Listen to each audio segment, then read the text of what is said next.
What's up, guys, and welcome to the channel. This is Tyler Tote. Today, guys, I am so fired up. I'm going to share with you an amazing video. It's my all-time favorite YouTube video.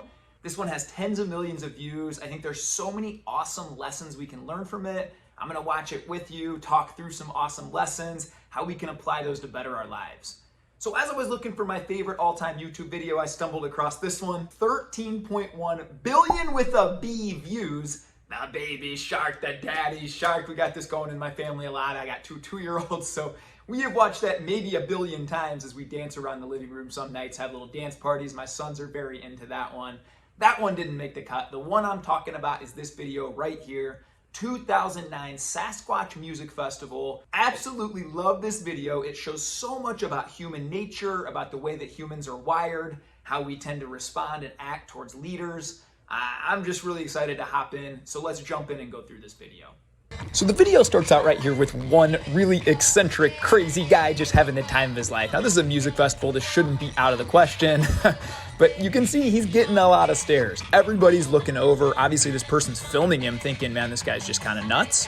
He's there for a few seconds. Now, all of a sudden, and this is the key point, a new guy joins him, and look at the way he's greeted. Boom, man, hey, it's us. This isn't a me thing. Join the movement. He meets him where he's at. Now all of a sudden there's two. Hey, man, we're pointing, we're dancing, we're having a great time. Look at us go, man. It used to be one silly guy. Now there's two silly guys. We're out here, and this first follower is so important. If he never comes, this guy just looks like a lunatic out here, shirtless. I know a thing or two about that. And just by himself, right? Now that this first guy comes, he meets him where he's at. He says, hey, man, we're in this together. Boom. All of a sudden, we got two of them. Here comes a third, baby. This guy's coming in. He's doing the shimmy shake. He's getting after it. He's doing the booty pop. Now we're all three having a blast. And now is when things start to turn. You can see now, man, we're starting to dance. We're having a great time. People are starting to look. Oh, here we go. 4 and 5 come in. Now 6, 7, 8, 9, 10. Now all of a sudden there becomes this tipping point where everybody says, man, I want to have as much fun as these people are having. Why am I sitting down here when I could be joining this movement and go over and having the time of my life like these guys? Now, before you know it, man, it becomes the cool thing to do to join the crowd. It's no longer a, oh my gosh, look at this one guy. He's crazy. Look at him. He's by himself. That first follower comes. He welcomes him, says, man, it's about the movement. It's not about me. The second follower comes. All of a sudden now, we got hundreds of people. We're going to end up with thousands of people here having the time of their life. A mosh pit ensues. This is the greatest thing ever. And this all was sparked by the one guy putting himself out there. If he hadn't put himself out there, this never happens. Now look at him rushing. This is the best thing ever. This is the greatest day of our life. Everybody just keeps continuing to pour in and pour in. And by the time this thing is over, guys, here in about 30 seconds, you'll see if you're sitting down and you're not a part of this crew, now you're the weird one. Now it's flipped. And there was a big tipping point and some momentum happened there where now you're in the cool crowd. At the beginning, it's just one guy. Man, he kind of looks crazy over there by himself. Now, all of a sudden, 2-3 minutes later, everybody's joined the movement. Everybody's having a great time. I believe this shows so much about human nature. This video can give us some great lessons that we can really learn to apply and level up our lives. So let's jump right in. Welcome back, guys. I hope you enjoyed that video as much as I do. I absolutely love watching that, where it goes from one crazy guy to all of a sudden we got a massive mosh pit, everybody having the time of our lives. And I really believe that there's so many powerful takeaways from this, so let's jump into them. The first one is just putting yourself out there. What's it look like to go first, to be a leader, to have an idea that you might look foolish? Now look, at the beginning of that video, people are actually filming him and kind of mocking him. Look at this crazy guy over here, man. He looks insane. Oftentimes it takes that first person that's a visionary to see things that other people don't see, to take risks that other people wouldn't take. That's how we thrive as a species. That's how we keep getting better. I would challenge anybody out there, if you feel like you got a vision or something put on your heart, to write the book, to ask the girl out, to do the thing that's hard, put yourself out there, go for it. You got to take chances in life. You got to take calculated risks, or it's really not even worth living. You know, if we look back through history, I can show you guys like Henry Ford. He was called an idiot, called foolish, called dumb. They said, give us faster horses. What are you doing with this automobile thing? Imagine if he had listened and quit. Imagine how different life would look. I can look at another guy, I'm a big sports guy, Jackie Robinson. Look, the amount of hate this guy got, the amount of stuff that he had to put up with is unbelievable. But he paved the way for LeBron James, Michael Jordan, all these great things. Sports would look nothing like it would today had this guy not had the courage and bravery to go first. So I really believe I'm talking to one person out here today. Maybe that's you. Maybe you got an idea put on your heart. Maybe you thought, I want to do this thing, but it's against the norm. What are other people going to say? What are they going to think about me? I'm telling you to jump. Sometimes you got to go for it. Guys, I'll be real honest with you here. One of the saddest things I ever saw was I volunteered at a nursing home for about 18 months. I used to serve communion there, and we would chat and play games with the residents after. I met so many people that told me the same exact story. Ty, I always had this gift. I was really good at quilting. I made one for my friend and another couple friends, and everybody always told me, you should start a business around this. But we had kids, we had bills, and I just decided to play it safe. Now I'm in my 90s and it's too late, and I'll never know if I could have done that thing. I heard a different version of this story 50 times, and it really opened my eyes. I was about 34, 33 when we were doing this to, I'm not gonna get to the end of my journey and say, what if? What if I had tried to grow the social media channel? What if I had tried to write the books and put myself out there and do these things? At the time, I was very content to play it safe corporate jobs, safe. And I realized you can't be foolish and you can't jump without a plan, but you need to create a plan and take steps to living a bold, on-fire life. I truly believe the lesson we can learn from this one guy is to just put yourself out there. The second big point I want to bring up, and I love this one, it takes so much courage to be the first follower. Now look, this is unpopular to say, and everybody want to tell little Timmy and little, other little kids, you're a leader, you're going to be the president, you're going to do this and that. You know what? Not everybody is created for that. I truly believe we all have different gifts, different abilities that we've been given, and not everybody is meant to go first. But what you can do is find other people that have a great mission and hop on board with them and say, I'm in, let's go together, let's change the world. Now this takes an equal amount of courage because look, if you're the first one to go or one of the first few, you risk that feedback too. But what that does is it creates a movement. I can go back to the example of Jesus and look, if he never had disciples that followed him, he'd just be one crazy guy walking around. Once they started to follow and join his mission, they picked up steam, they built momentum, and ultimately that's how you continue forward. This is a big reason that, I have 157,000. People will call them followers on Twitter. I call them teammates, man.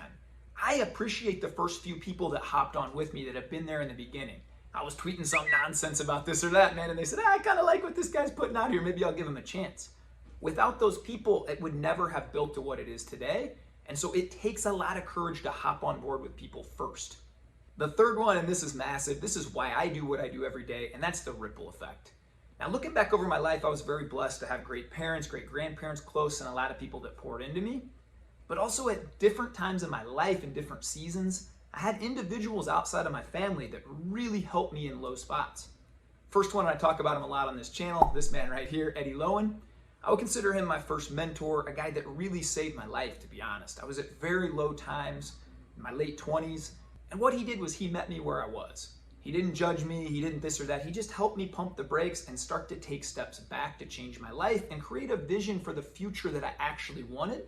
And he allowed me to see that all these things were possible with hard work, with giving up some of the bad habits, with adding some of the good habits.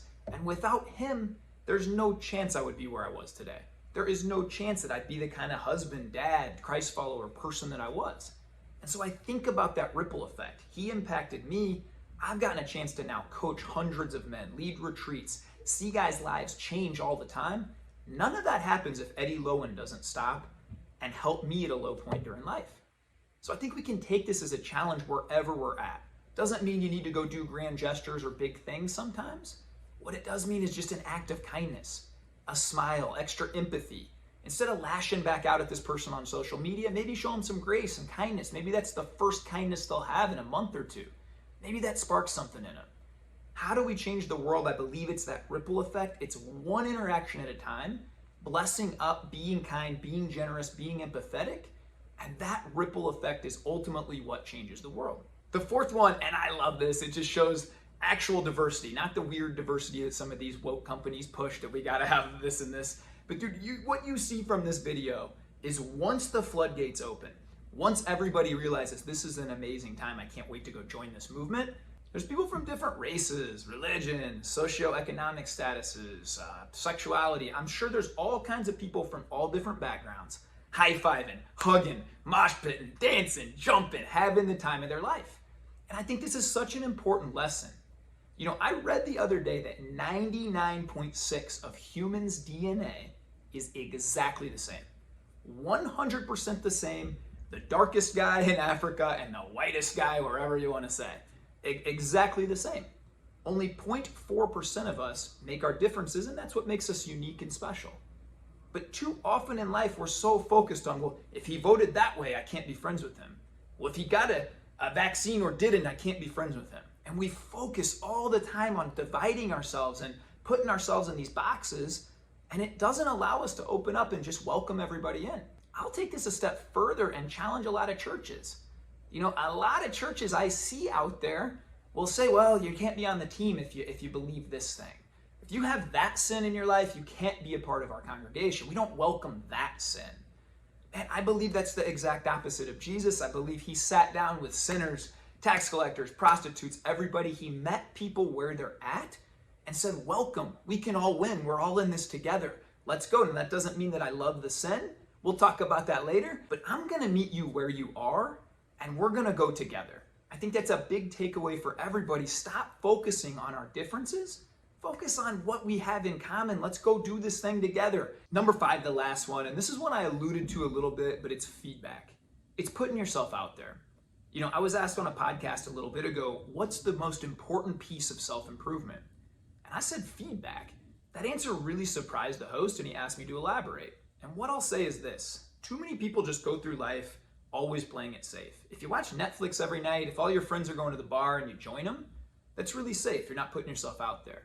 But I'm talking to somebody here. If you feel like you're called for more, you want to do bigger, better, you got to risk. You know, you got to jump sometimes, and you got to be willing, if everybody's going this way, to go this way. And oftentimes that will require some negative feedback. Look, as I've put myself out there, shared my journey, this and that, I've been mailed 3 hate letters now. Yes, I got another one. I will not give them a platform and not share. You know, I have people come at me all the time. Oh, you think you're this, you think you're that. No, I'm just sharing my life and kind of going a different way than the masses. That doesn't make me a bad person, doesn't make you a bad person if you're going this way. I'm just saying what I'm doing and what works for me. But me being willing to put myself out there and put myself in that feedback, that makes a big difference. And so today, somebody out there is saying, well, it's easy to go this way. I'm comfortable right here. And I'm asking you to get outside your comfort zone. You feel that tug to do that thing, go for it. Jump, risk the feedback. You will never get to the end of your journey and be happy that you just always played it safe. Guys, thanks so much for watching this video. I hope you enjoyed it as much as I did. This is my all-time favorite YouTube video. So many lessons about life, human nature, everything in there. If you enjoyed this video, let me know down in the comments. Give the video a like, subscribe to the channel, helps it out a lot. Putting out a lot of content for you guys, putting multiple videos up a week. Let me know what else you guys would like to see. Go have the greatest day of your life. Bless up, be kind to yourself, be kind to others. Let's go change the world, baby. Have the greatest day.